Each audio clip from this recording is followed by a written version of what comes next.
Sabi sa Galatians 5 verse 24, those who belong to Christ Jesus have nailed the passions and desires of their sinful nature to His cross and crucified them there. Ibig sabihin, yung mga totoong sumusunod kay Lord, yung ibinigay na yung buhay kay Lord, ay malaya na sa kasalanan. Tapos na sa makasalanang buhay. Hindi yung binabalik-balikan pa. Hindi yung nagsastruggle pa sa kasalanan. Nahihirapan pang tumanggi kapag nasa paligid yung sarap ng mundo. Kapag nahihirapan pa ang isang tao tumalikod sa kasalanan, nagsastruggle at pabalik-balik. Straightforward answer, that person does not belong to the Lord. Ganun lang kasimple yun. He is not yet a child of God. Hindi sinabing mawawala yung tukso.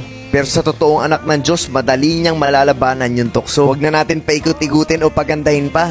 Diretso na tayo. There is no such thing as struggling Christian. Kasi malinaw din kung na kay Lord ka na, the old is gone, the new has come. Ibig sabihin, totally wala na yung dating ikaw. Kapag nandyan pa sa'yo yung dating ikaw, kahit konti, I'm sorry dahil ang totoo nun, wala pa siya kay Lord. You still have the desire, the passion, the lust of the flesh. So dito malalaman mo if a person is really a child of God or not. Kasi ang totoong anak ng Diyos halata, obvious, iba. I pray that you really get and understand the message and do not compromise.